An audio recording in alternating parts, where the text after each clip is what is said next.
Gary, do you see sharing the proceeds with your vertical collaboration model? How would the partners get together and share? Could you elaborate? You've got to open your books. It's got to be very open. That's the only way you can get trust. You often hear the phrase bulb effect. It just means that there's a lack of trust across the supply chain. And so things get out of sync, so that something happens in the market and the response to that is out of sync. So in the UK, we had the fuel crisis, and it got out of sync because the consumers went into panic buying mode. They filled up their tanks with like 90p, which is like next to nothing. And they sat there for 6 hours waiting in the queue to do that because they perceived something which wasn't true. Right now, they've got the highest level of fuel at pumps they've ever had because the industry overreacted. They didn't know how to calm the thing down and rebuild trust. So the bullwhip effect is a paraphrase for no trust here. These things, the supply and the distribution or the consumer are out of sync.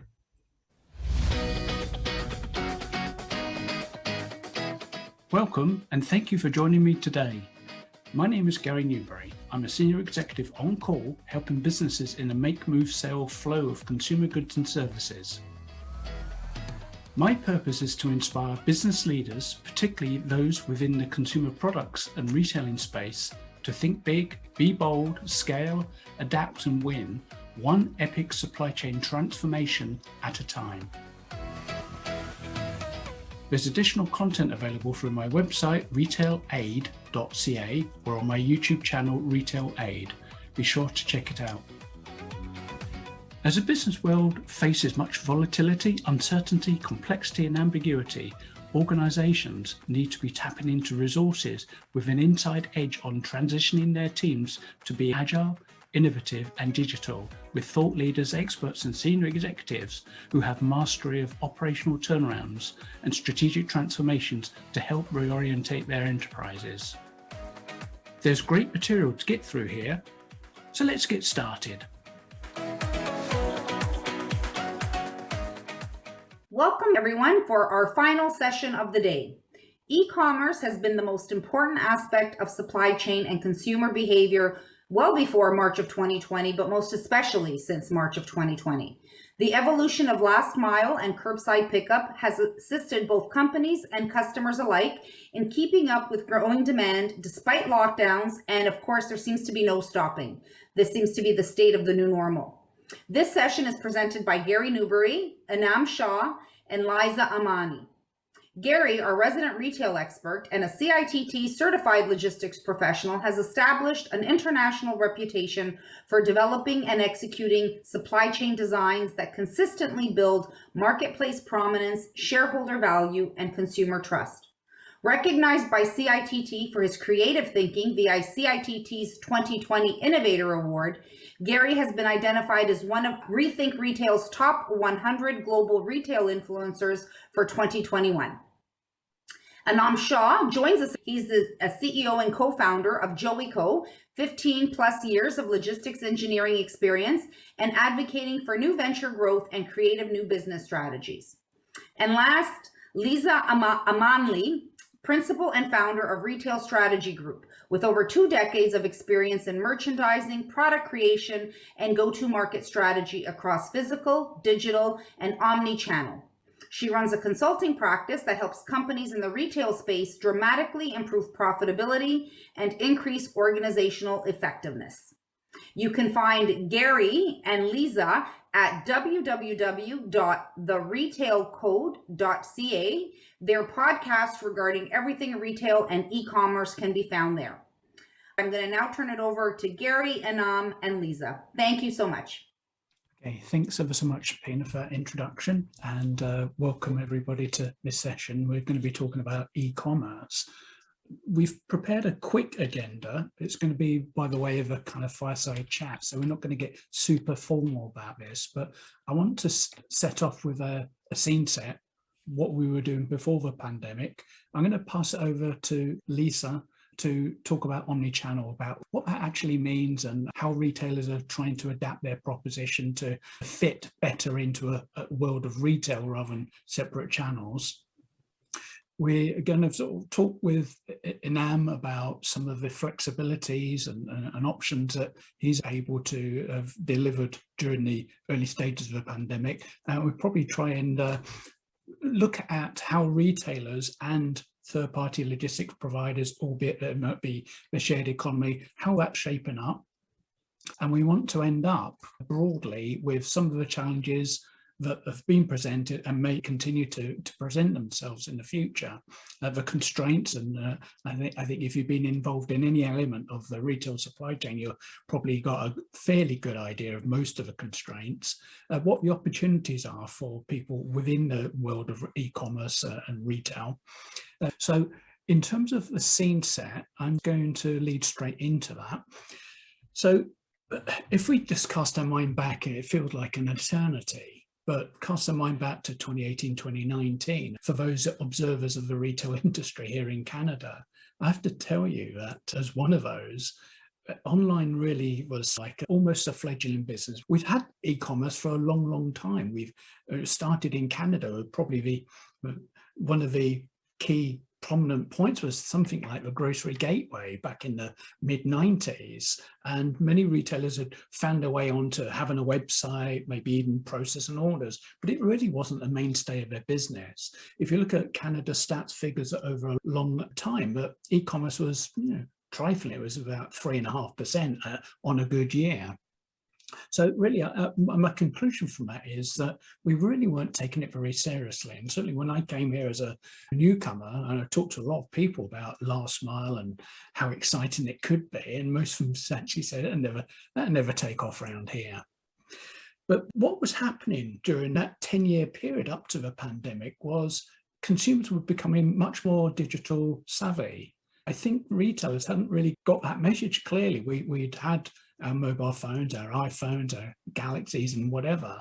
And we were asking retailers to do more for us through those digital means. But often that meant that our retailers were missing business because we were ordering from foreign suppliers and they were able to respond to our needs in some ways much more efficiently. Do we consider Amazon foreign? Gary, well, I hate to jump in there for a second, but I think that I'll just add a little flavor to what you just said in terms of Canadians jumping on the e-com digital bandwagon a little bit later, living in Europe, which you have as well from the year 2000. And I would say that, e-com and digital shopping was a little more prominent than it was here. Like, yes, especially around shipping and delivery. In fact, if I got my stats right, Amazon didn't really appear in any meaningful way here. We were still cross-bordering stuff before until 2014. And it was kind of a couple of things going on. Amazon's have arrived, smiley boxes arriving from a Canadian site rather from cross-border. But the trouble with Canada stats figures, when you look at them even now, it's like 15% of retail is actually through e-commerce. Guess who isn't in that bag? Amazon. We don't know how big e-commerce is in Canada. We don't know how much is coming in, which is cross-bordered. It's not recorded through those figures. We have Amazon not included. I mean, it's a big slug. And we also leave individual retailers to slice up the cake. Well, Boppis, is that online or is that a store sale? Well, this week it might be, next week we might choose to change our classification. So we're a little bit blinded in terms of the actual extent of the penetration of, let's call it online e-commerce, last mile. I'm going to bundle that together because there is a clear distinction I want to make, and I'm sure that Lisa is going to come on to this. When we talk about digital, we can actually do digital in the store. So that we're seeing growth in kiosks in store, so that I can go in and order it. I can do it on my phone as well, but I can go in and order it on a kiosk and somebody scurries around, a bit like consumer distribution, I guess. Somebody scurries around and brings it to you, and maybe it's almost a click and collect kind of an order, or certainly a Boppis. But I think that just to round off a point about the history, I think many retailers in Canada have been very multi-channel focused. They've had the store channel and they've had their e-commerce channel, and often they're different organizations, they're different strategies. and often different demographics. We have like the old chaps typically doing the store side, the big loads into stores, and you have these quite young, bright things doing social media and all that kind of stuff. And the organizations had, up until the pandemic, been moving almost further and further apart. And I think if nothing else, and Lisa will probably come on to this now, the pandemic's actually forced retailers to rethink that whole equation and to try and bring those two channels together so it becomes retail as opposed to these different services. I think you aged me a little there with like consumers distributing and grocery gateway. I definitely use both of those things. What I wanted to bring up was, I know this session is around e-commerce, but what we need to do is really think about physical and digital as a channel called omni, right? I mean, of course, everybody talks about omni and most of us know what that means, but just to define that a little bit, it just means that, you know, the customer journey, the shopping journey across all channels, across all platforms, including social commerce, and how we can actually integrate all those touch points seamlessly to engage the customer through a single source of truth. Now I'm talking about loyalty and data, but we do need that single source of truth in terms of, let's look at the retailer and the brand as one, because as a customer, we just see brand, we don't see channel. So that's how we need to start thinking of omni, e-com, digital, across channel, even physical. What happened in the last 2 years is not only the retail tech acceleration, which I'm sure Inam will touch on, but also the nature of the shift of retailers and how they had no choice but to change the way they were working. No choice but to rethink their supply chain strategy and their planning and merchandising strategy, because what they had to do was they had to meet the customer where they were shopping and where they were going, because let's face it, stores were closed. So what were they going to do? Retailers couldn't just sit still. They had to do something. And as a former retailer, we hate change. I'll tell you that right now. But we were forced to make the change, right? We were forced to enable digital, whether it's e-commerce or social platforms across TikTok and Pinterest and just things that, you know, we've never done before, but we had to do it super quickly. Engaging the customer in a different way through digital tools like smart mirrors, or through apps such as the Nike Run app or the Peloton app. Engaging that customer in a different way was necessary in order to survive the last couple of years.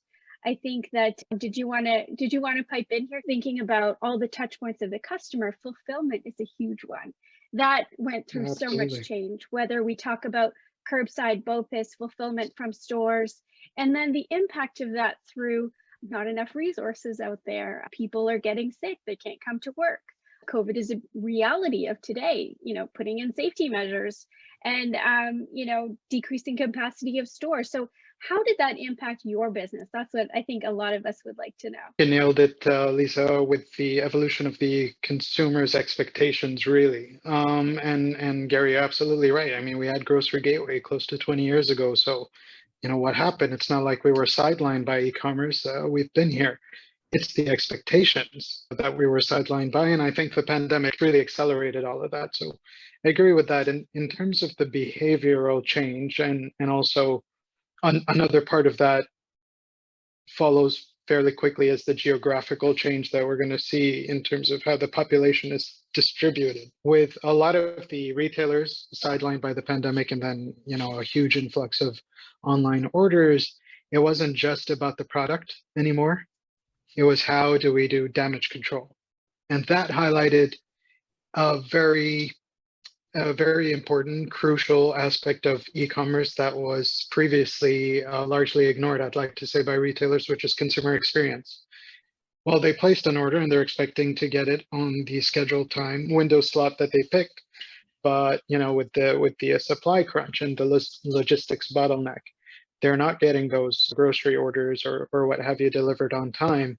And a lot of consumer escalations coming through, a lot of response needed from the retailer. So that encouraged a lot of damage control, which also highlighted the value of the experience. And that kind of ties into what you were saying, Lisa, about omnichannel, and the manufacturers, or the CPGs, if you will, want to take that on themselves, or sort of be able to offer that entire package, which is the product parceled and delivered as one experience. And I think that likely is where we're at now, is brands need to get very sensitive to the fact that that entire journey is going to impact the customer's retention or the integrity of their overall brand in the market. And I think services that, like the new tech-enabled services, are going to be more white labelable to accommodate that.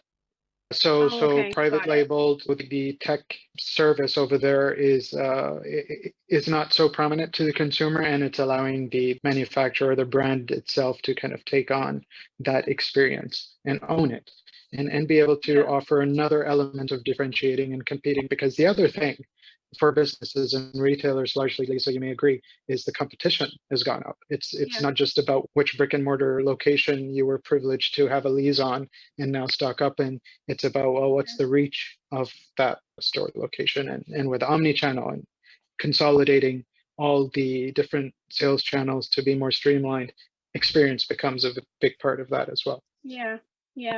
And I think that's a big shift into how we're leading with retail today. And are we leading through digital? Are we leading through innovation? Are we leading through customer centricity? So all those things are all tied to how are we retailing today, and what does that mean for fulfillment and also supply chain on the front end. Gary, I know you have lots to say about this. It's tough, too tough, really. I don't want to drift into just-in-time systems and all that like that, but I thought that was pretty well done on the previous session with John. I think for too long, retailers, and I'm going to be a little bit contentious here, really thought the key areas of their business have been their stores and their merchants. Sorry, Lisa. That's okay. This goes back to a very ancient model which was derived in 1927, but the world's moved on. We had the start of a digital age, which we didn't really respond to very well in 2007, 2008, when these things started to appear and customers started saying, oh, I can access various websites on the go. I can perhaps order in things. But the supply chain just carried on, because if we think about Canada, 3.5% of e-commerce, it's almost peripheral. And there may be some categories which account for a large percentage of that, and maybe Walmart's in there, mass merchandisers. So they may actually take quite a big participation of that spread. So it could be as small as 1%. Now we've had the supply network being a big issue in terms of how can we get hold of product to have that available to retail. Then we've had the distribution aspect, which is, if it's going to the stores, we know how that works. As long as we can get the product, we can get the truck, we can get the driver, and we can get that to the store broadly on time, we're okay, assuming the store is open. And we've had times when it was perhaps in an enclosed mail and not able to be delivered, therefore not be able to be accessed. And then the other element, a distribution element, which is singles picking and the last mile fulfillment. So these things have all kind of collided in the last 2 years, say.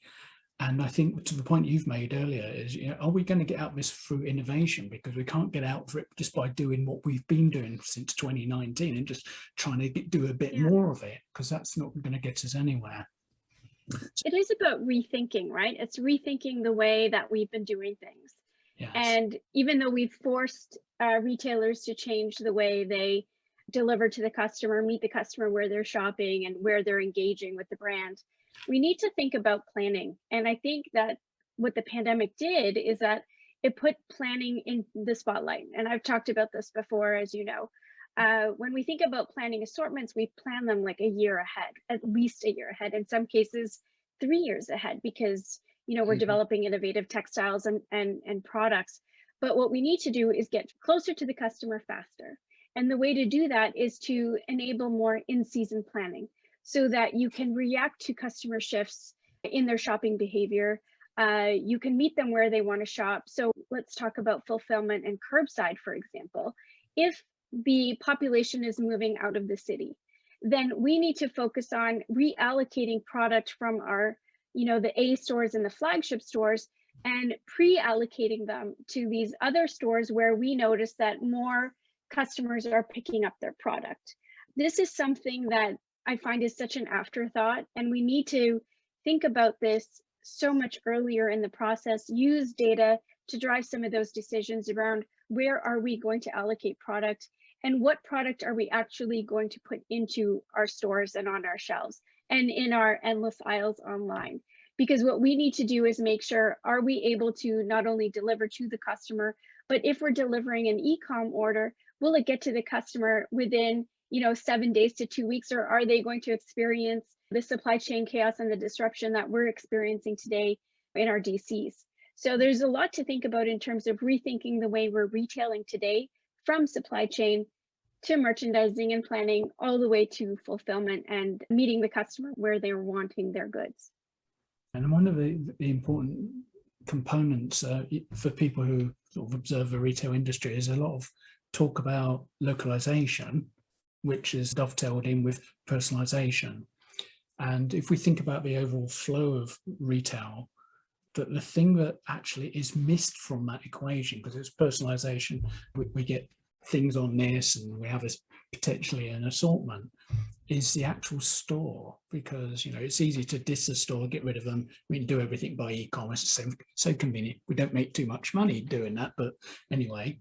But if we actually now rethink the purpose of the store, and then think about setting up what is their assortment, and it could be like, what have we got coming in this week, given the situation we're in? What is a story we have to construct about that store, and how do we enable those people in the store? We talk about brand ambassadors, but have to be brand ambassadors and super nimble. They need to understand what's in the store to be able to present that to consumers and be able to know that there's gaps in the normal assortment because we haven't got the product, or it's not been allocated to us. And this is, I think, the essence of where we need to get the personalization back into the business. I actually had a question for Anna, because you've been in this business for so long. So how have you seen those shifts? Where I'm talking about planning assortments and allocating differently. What have you seen in your business in terms of last mile? There's been a definite shift in terms of how the products need to be allocated or where they're stored, or even from time to time for certain products that are assembled, how the different parts are stored so that they're assembled at location or on the way to it. So yeah, we've definitely seen a shift through the pandemic because of the lockdown situation. A lot of the stores did use their merchandise aisles or their showroom aisles as dark warehouse or dark store operations, where they were fulfilling online orders or just purely curbside orders. And that ties into what Gary was saying about what do they really need the brick and mortar store for, if all of those things can really be achieved, but that walk-in experience and training the staff to be able to bring that product out. There definitely is an education process over there, but I think the question alludes more to what is the type of product that people are going to be buying. We've seen a lot of grocery deliveries struggle, increase, and take up a lion's share of online activity through the pandemic, purely because it was a requirement. So moving forward, are we going to anticipate to see, more luxury goods that could be stored long term? And Lisa, just one final point about reallocation. One of the sensitivities there that always needs to be kept in mind is how long and how for the integrity of the product. So how long can we store it? Does it need to be temperature controlled, so on and so forth? So we did see those challenges where grocery stores had to move product around and be mindful of the temperatures for it to keep its integrity. That basically poses a very sophisticated question, is that can these products be moved around more fluidly while keeping these parameters in mind, closer to the consumer for a better experience? Do these stores still need to stock up on larger items if most of the traffic is coming through online and then somehow consolidated in the back through omni-channel? So part and parcel with the product, for retailers to continue increasing their sales, they've definitely had to adopt to the online omni-channels social media, their own website and whatnot. But to continue to increase that, or to at least meet the evolution of what certain trendsetters have set, is to take on the entire journey and take on the experience aspect of it, or upsell them something on a tracking page, for example. Hey, thanks for ordering this thing. Here's your tracking page. And by the way, order from us again, we'll get you this other thing. So that impulse buying factor that retailers were afraid of, that if they go completely online, all of the impulse buying that would happen at the grocery stores would be gone. That little aisle cart that you would see on at checkout is huge margins for grocery stores. And if people aren't going to be doing that because you're just browsing virtually and literally just checking off a grocery list, it gets rid of that. But with digitalization, if you will, of trackability, taking ownership of the experience, it definitely opens up more marketing channels for retailers. So we can hope to see some kind of shift in how the products are allocated, along with new methods of marketing, how that product's going to move, sale, basically. I'd love to understand from you, Gary, around the front end of the supply chain, like actually talking about suppliers and what's happening with bottlenecks at the port. And, I was reading this morning about how retailers are going to be charged, or, just for the containers that are sitting at the ports. How is that going to impact us? Well, especially with these empty shelves that I say are looming and are going to happen. I start from this point of view when thinking about this. When we went into lockdown, which was a peculiar thing in part to Ontario rather than the whole of Canada, but let's just work with this for a little while. We were told 2 weeks, and 2 weeks became 4 weeks, became 2 months, became 4 months, and then we went into another lockdown here.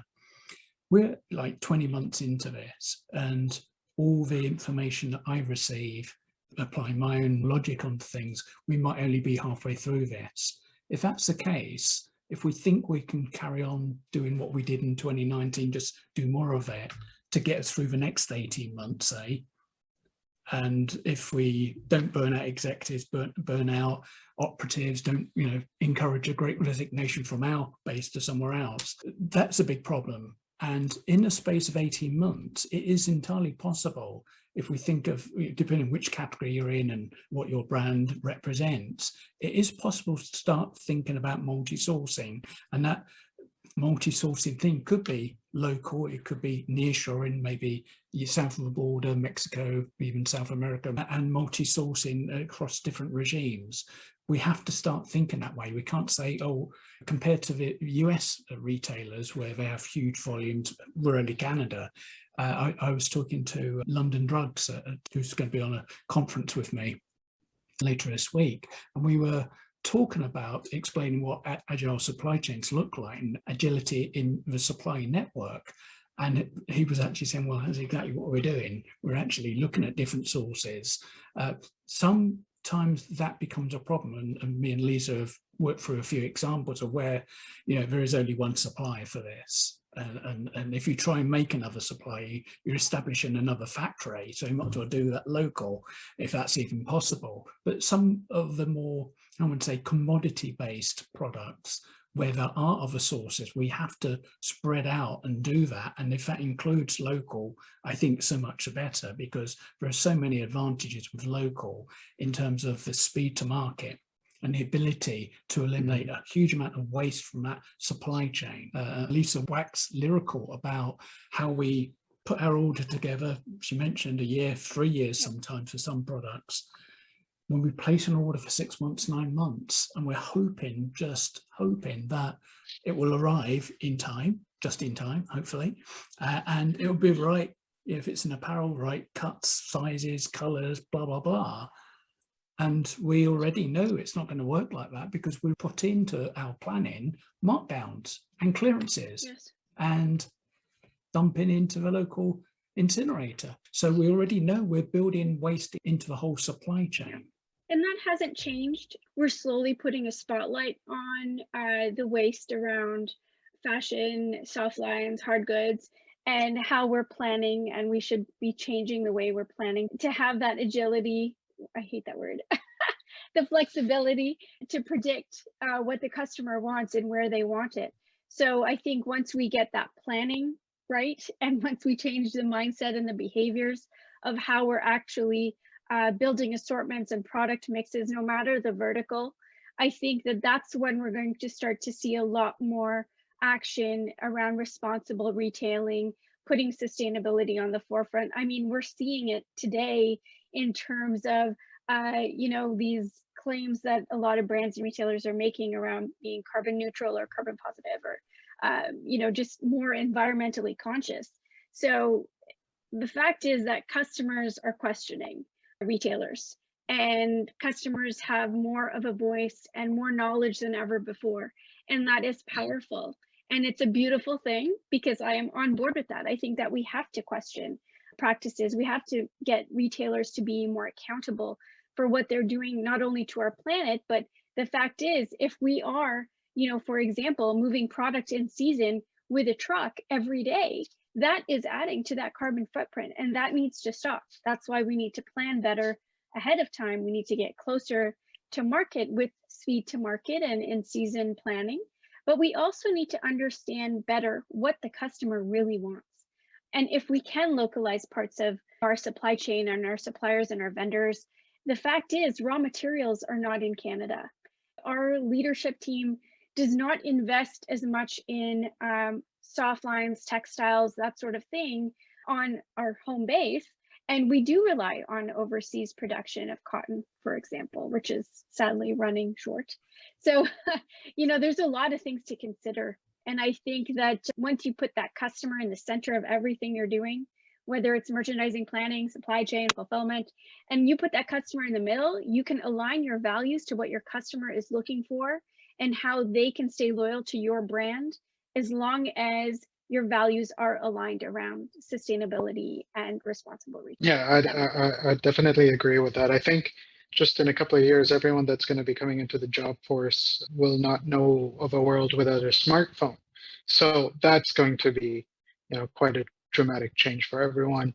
Expectations, Gary, you may remember seeing certain changes in the retail industry in terms of how they were going to be competing with each other. So geographically, two of the same retailers had to be positioned close to each other rather than far apart, and would drive up competition.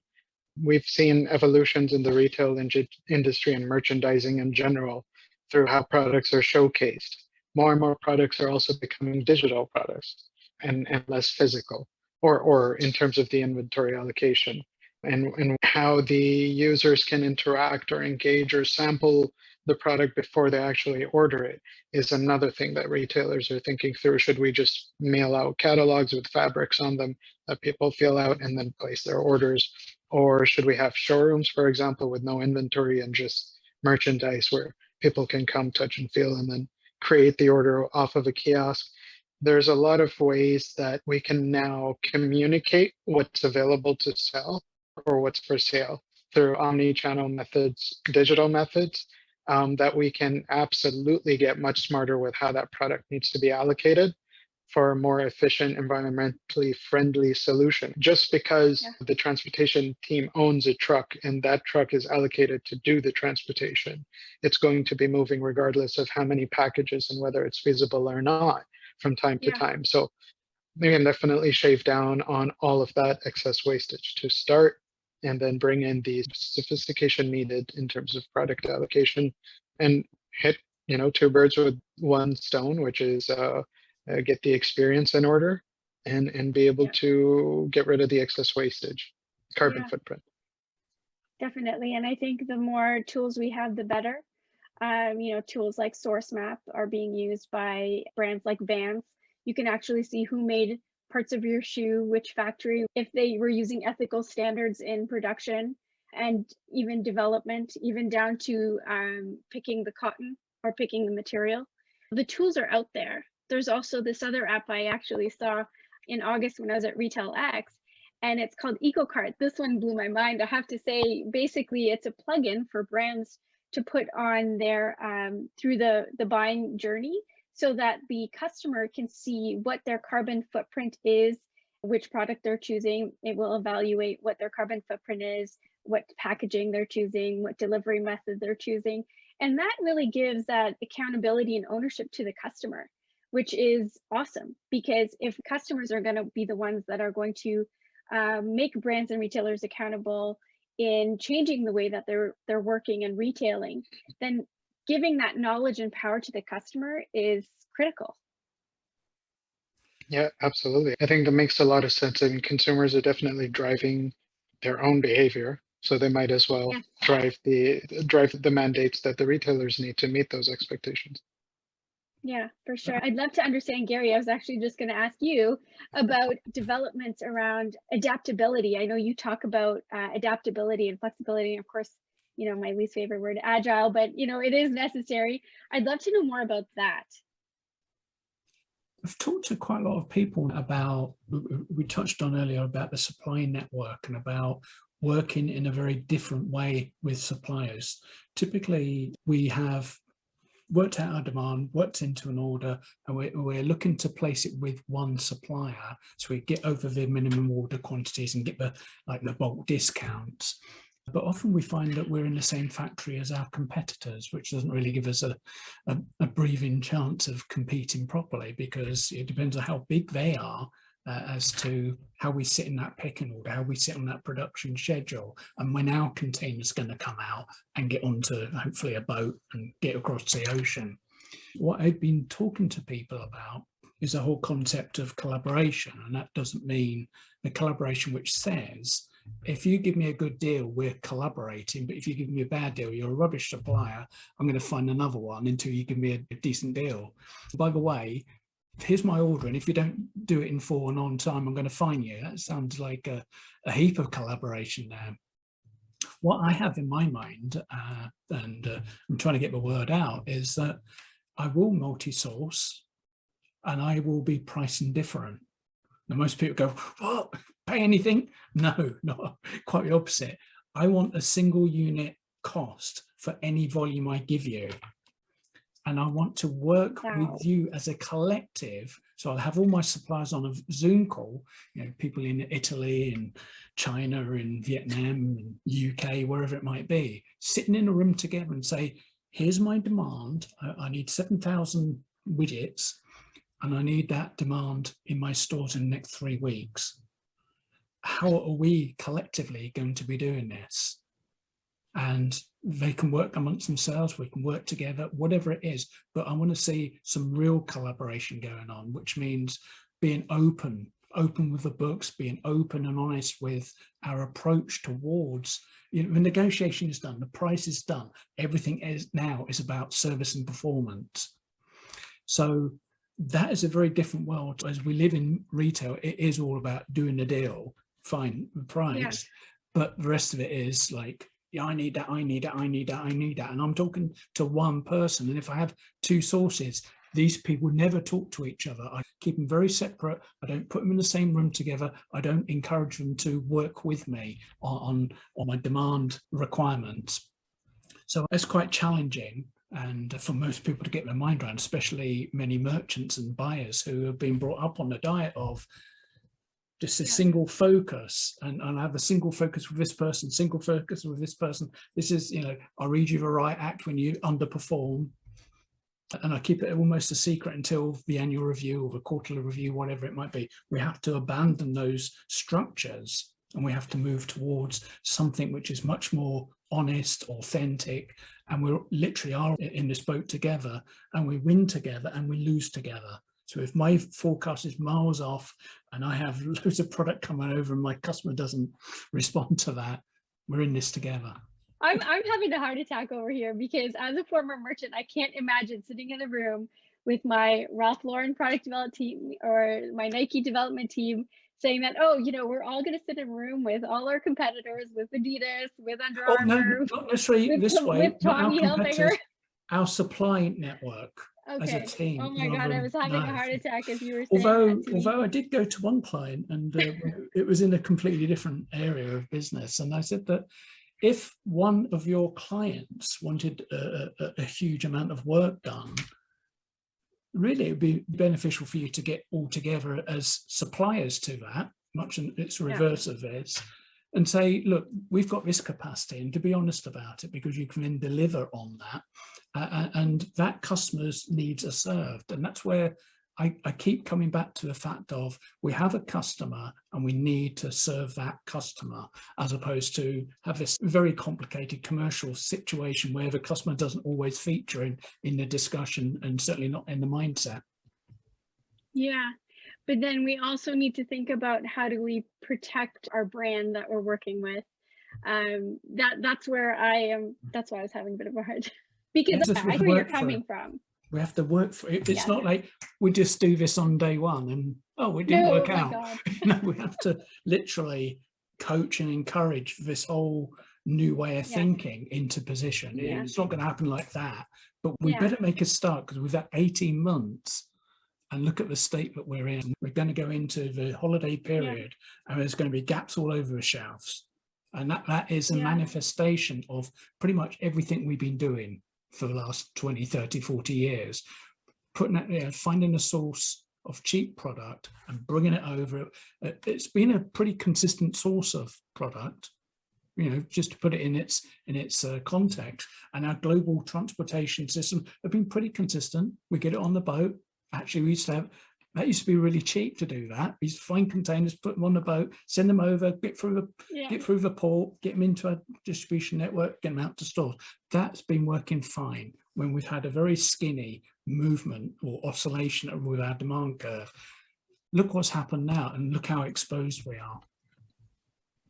Yeah, and it's a very competitive landscape, right? It's everyone's out for themselves, survival of the fittest, and sadly that's tough for a lot of brands and retailers today. Is how do they compete with the Walmarts and the Targets of the world that own parts of those ports and can have access to the ports 24/7 to bring in product, or they have their own ships. I mean, a small to medium business can't do that, right? But what brands can do is share knowledge. Levi's is a great example, how they're sharing knowledge around production of denim, because denim is one of the highest contributors of water waste in fashion, right? So Levi's is sharing how with other brands how they are creating a more of a sustainable process in producing denim. So I love that. I think it's awesome. I just think that it's such a hard sell in some cases to share resources on the production side, because I think of, I used to be with Nike for a while, and just thinking if Nike and Adidas were in the same factory, I think that would be crazy. If I could, one thing to keep in mind there is that Nike and Adidas may share the same shipping container from time to time, or may share some other segments of the supply chain from time to time. I do agree with Gary's, like, let's bring down the walls. Let's, we don't need to compartmentalize the different segments, but we definitely need to be mindful of, what Liz is saying is the competitive aspect of it. Yeah, we don't want trade secrets to bleed into, our competition, or for them to be able to take advantage of that. But there are certain things that they just won't be able to move away from, which is the consumer is the same consumer that everyone's competing for, and that's not going to change. So to a certain degree, Gary, you're fundamentally asking everyone to rethink the term profit in terms of looking at it just in terms of maximizing profit. You're looking at maximizing consumer experience a little bit for perhaps a more long-term fiscal gain. Sustainable profits. Yeah. Rather than just short-term, how do we get through the next quarter? Oh, we put one over in this one. Great, we got through the next quarter. Great. What do we do in the next quarter? Did we carry on down this road of just doing little tricks and shortcuts? I don't think that's a sustainable position. We have to move into a profitable segment, and we have to have a journey that gets us into a long-term profitable situation. And I think that when we bite off e-commerce as a retailer, even if we're established retail and we jump into this, we throw a system in there, get some people in there to do some single picking, try and modify our warehouse to do some singles picking, which has been designed for bulk movement. And so we're doing singles picking in there, and we might phone up Instacart. Oh, whoops. Now we set an expectation for the consumer. They will get their stuff in 2 hours. And when they get such a volume and they think, do you know what, we route it ourselves, we bring it in line. Oops, we have to do it next day. We can't maintain that 2 hours. So we're making lots of decisions with unintended consequences because we're not thinking Absolutely. clearly enough, because we're used to, certainly in retail, we're used to running at things. We're very good at running at things and firefighting things, but we now need to step back and go, what's our business purpose here? What are we trying to achieve in the long term, and how do we organize around that? And just to the point that you talked about shared factories, I was in a conversation not so long ago with a guy called Chris Jarvis, that some of us might know him. Yeah. And I was challenging him on how do you run a shared user gig economy network, and he really challenged me, because I'm an assets guy. I like to run my own trucks and drivers and stuff like that. I understand that world. And he challenged me, how do I, as a asset owner, how do I get to same day when I can't predict what the demand looks like? So it led me down a path of saying, well, probably it is this gig economy is the only way I can get to same day and be okay, because I'll be facing a fairly linear cost. Whereas if I have trucks and it's a bit quiet today, I'm exposed. So if we take that back down the supply chain, and many of the schemes that, certainly in the UK 20 years ago, we were looking at Unilever and P&G sharing resources. And there was a little bit of a, what about all those arguments you said? Oh, what about if somebody tells them a better promotion? And it'd be a disaster. And on that note, Gary, there is a question on that. So if I can interject at this point, we've got about 10 minutes left, and we do have several questions that have come in. Do you see sharing the proceeds with your vertical collaboration model? How would the partners get together and share? Could you elaborate, either you or our other two speakers as well? I see that you've got to open your books. It's got to be very open. That's the only way you can get trust. One of the issues with, you often hear the word or the phrase "forward perfect." It just means that there's a lack of trust across the supply chain, and so things get out of sync. So that something happens in the market, and the response to that market is out of sync. So in the UK, we had the fuel crisis, and it got out of sync because the consumers went into panic buying mode. They filled up their tanks with like 90p, which is like next to nothing. And they sat there for 6 hours waiting in the queue to do that because they perceived something which wasn't true. Right now, they've got the highest level of fuel at pumps they've ever had because the industry overreacted. They didn't know how to calm the thing down and rebuild trust. So the bullwhip effect is really a paraphrase for no trust here. These things, the supply and the distribution or the consumer are out of sync. Okay, great, thank you. And this might be a question to you, Lisa, but if anybody else has anything to add to it, it's a question around ethical e-commerce. And I think you mentioned this in your session. So we know that, and I think it's probably the millennials, because they're much more consumer conscious or carbon conscious than at least I am as a generation, or my generation is. So how are retailers and e-commerce providers changing their purchasing apps to be able to offset carbon footprint? Do you have any case studies you can share with us, or what you've seen out there? Yeah, in terms of tools, there's actually a lot of tools that consumers can use through apps. I believe they're mostly apps where you can put in your purchases by brand, where you're purchasing it from, and it can help you calculate your own carbon footprint. So that's an amazing tool. SourceMap is one I mentioned earlier that a few brands use, and you can see not only the carbon footprint, but also the ethical standards that factories are using to make the product that you're buying. So do you see the converse of that? Do you maybe see the retailer showing that? Like I purchase all the time. So is there Amazon? Can you track your carbon footprint? Are they letting you know what your carbon footprint is? Well, Amazon is a marketplace, so it's a little bit more difficult. But if you think about Patagonia, I think Patagonia is a great example. Allbirds is a great example where you can see where your product was made. And actually a great example from the other day that I posted about was olive oil that we bought from Costco. And you could scan the QR code and it'll tell you who made your product, where it came from, so that transparency was accessible to the customer. And I thought it was awesome because I've never seen that before. I've seen it with apparel, I've seen it with footwear, but not necessarily with a lot of CPG companies and brands. And I think that across vertical, it's becoming more and more important for brands and retailers to be more transparent than ever, because this is what the customer wants. Like you mentioned earlier around millennials, I'm definitely not a millennial, but I am very interested to see who is making my product, where is it coming from, is there longevity in the product that I'm purchasing, and what is my personal impact to the environment, especially in fashion, as this is the space that I play in. And I think that, across brands, we are getting a lot more responsible in terms of concept to market. So when I say that, and I say, we need to get faster to market, that actually means let's digitize parts of the way that we're working, the way that we're designing, so that we're using less paper, less resources that are not digital, that we're collaborating with the same digital tools across categories. This is a big problem actually across brands, that these silos are not allowing teams to work together, to collaborate together, so that they can actually get to the customer in a way that, and connect with the customer that they never have before.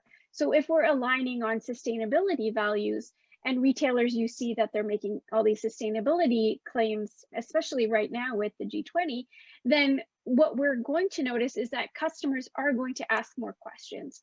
Where is my product being made? Who is making my product? And let's talk about ethical suppliers. That just popped up. This is something that is setting vendors apart in terms of production. Look at what's happening in China with the cotton ban. Retailers are questioning that. Brands are questioning, why isn't the government doing anything? What are we doing to help these people so that we can continue to produce in this country and help the local economy, overseas? But what are we doing? And it really comes down to accountability, transparency, traceability, and knowledge. And our next question from Dallas actually picks up on that. Lots of talk of ethical suppliers. At what point do the ethics of the transport companies become measured, such as safety standard, hiring and HR policies, fair pay to carriers and to drivers, as opposed to a race to the bottom for trucking and transport companies and significant breaking of rules in order to be somewhat profitable? We've definitely seen transportation agencies start cutting corners whenever there's any form of a crunch. When there's a fuel crisis, people start cutting corners the best they can. Government bodies, regulators try to, take the best measures they can by, or at least suggesting things like fuel surcharge standards and level out the risks over there. When it comes to the treatment and the actual human aspect of the industry, I think social media is our loudest speaker there. When it comes to whistleblowing, there's no best channel than social media. I think we've got more eyes down on the ground than we used to as an industry, probably 20, 30 years ago. So even when it comes to sustainability or corporate social responsibilities, a lot of that is echoed after someone said something on social media.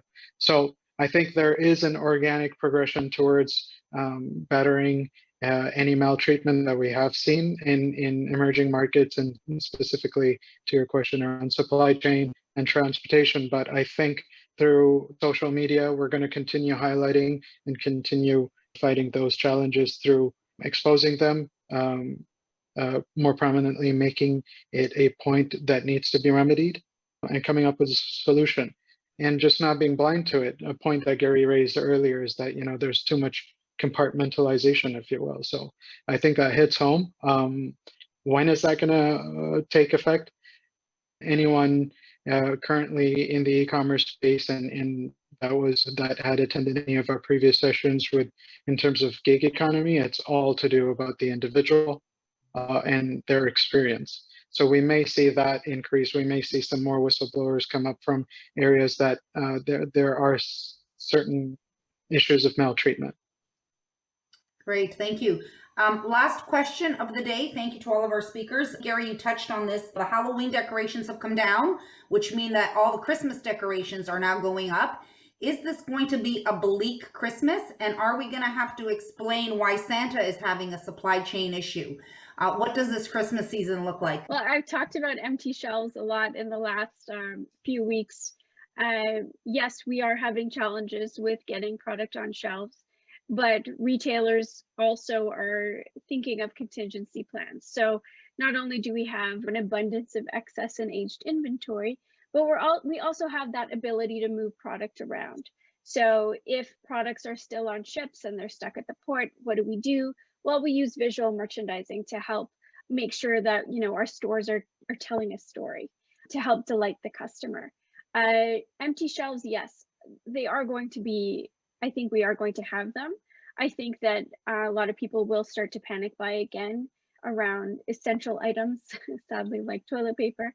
And, you know, we are going to see that because I think that the media drives a lot of fear into the consumer. We may not have as much supply chain challenges around getting toilet paper because I think a lot of toilet paper is actually made in Canada. So, you know, let's stop panic buying toilet paper.